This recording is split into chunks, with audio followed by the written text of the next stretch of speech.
ഇതെൻ്റെ പുതിയ സംരംഭമാണ്. ഞാനങ്ങനെ രാവിലെ എഴുന്നേക്കാറൊന്നുമില്ല, പക്ഷേ ഇന്ന് യാതൊരു നിവൃത്തിയില്ല. അങ്ങനെ തണുത്ത വെള്ളത്തിൽ പെട്ടെന്നൊരു കുടിയൊക്കെ പാസ്സാക്കി ഞാൻ റെഡിയായി. നല്ല മടിയാണ് കേട്ടോ.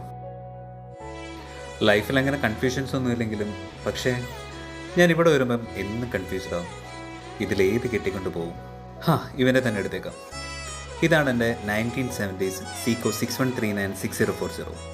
ഇവനെ പറ്റി സെപ്പറേറ്റ് ഒരു വീഡിയോ ചെയ്യുന്നതായിരിക്കും നല്ലത്. അങ്ങനെ ട്രെയിനിൽ കയറി 9:30 ആയപ്പം കഴക്കൂട്ടം റെയിൽവേ സ്റ്റേഷനെത്തി. ഇവിടുന്ന് ഒരു KSRTC ബസ്സുണ്ട്, അത് പിടിച്ച് ഓഫീസ് എത്തണം. നമ്മുടെ KSRTCക്ക് ഒരു ഭയം പറഞ്ഞ് ബസ്സിൽ നിന്നിറങ്ങി. ദേ ഇവിടെയാണ് ഞാൻ വർക്ക് ചെയ്യുന്നത്, നമ്മുടെ സ്വന്തം മൂർത്തി സാറിൻ്റെ ഇൻഫോസിസിൽ. ഇവിടെ കുറേ മരങ്ങളും ചെടികളും പച്ചിപ്പും എല്ലാം ഉണ്ട്. ഇടയ്ക്കൊക്കെ എനിക്കും തോന്നിയിട്ടുണ്ട് 2-3 ചെടിയൊക്കെ അടിച്ചു മാറ്റിക്കൊണ്ട് വീട്ടിൽ പോകണമെന്ന്.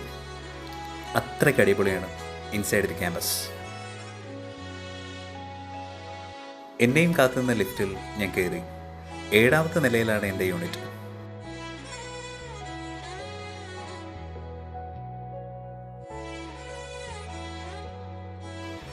ഇതാണ് എൻ്റെ യൂണിറ്റ്, വോങ് 2D. ഞാനിവിടെ ഒരു യൂസർ എക്സ്പീരിയൻസ് ഡിസൈനറായിട്ടാണ് വർക്ക് ചെയ്യുന്നത്. ഇതിവിടുത്തെ ഡിസൈൻ സ്റ്റുഡിയോ ആണ്. കൂടെയുള്ള കൊളീഗ്സ് എത്തിച്ചേരുന്നേ ഉള്ളൂ. രാവിലെയാണേ, ഇനിയൊരു അംഗമാണ്. കുറച്ച് വർക്ക്സും അതിലേറെ കോഴ്സും. അത് കഴിഞ്ഞ് ഞാനൊരു കാപ്പി കുടിക്കാൻ പോയി. ഞങ്ങളുടെ ലത, ഞങ്ങൾ ലാറ്റെ കോഫിക്ക് ലത എന്ന് പറയുന്നത്. 1 മണിയായപ്പോൾ ലഞ്ച് കഴിക്കാൻ പോയി. ഇന്ന് പൊറോട്ടയും ചിക്കൻ ഫ്രൈയും ആണ്, പിന്നെ കുറച്ച് സൊറവറച്ചിടും. പിന്നെ വീണ്ടും വർക്ക്സ്, മീറ്റിങ്സ്, അങ്ങനെ കുറേ. 5:30 ആയപ്പോൾ ഞങ്ങളെല്ലാവരും ഒറ്റക്കെട്ടായിട്ട് ഓഫീസിൽ നിന്ന് ഇറങ്ങി. കുറേ നടക്കാനുണ്ടേ. പിന്നെ ഒരു ഊബർ ഓട്ടോ വിളിച്ചു. പുള്ളിക്കാരനോട്ട് കുറച്ച് കത്തിയൊക്കെ അടിച്ചു. വീണ്ടും നമ്മുടെ കഴക്കൂട്ടം റെയിൽവേ സ്റ്റേഷൻ.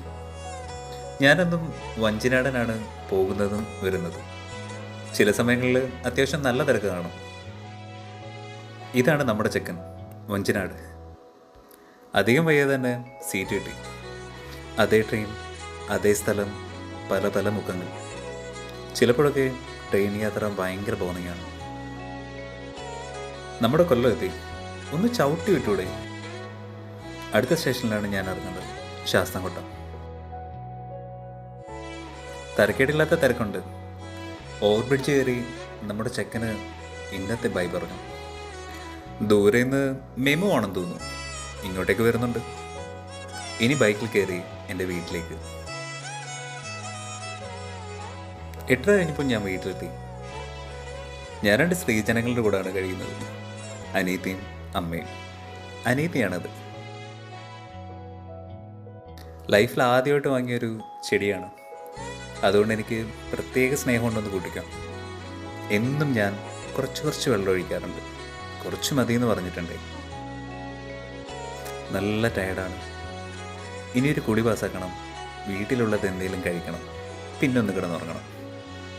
ഇതൊക്കെ തന്നെ ലൈഫ്.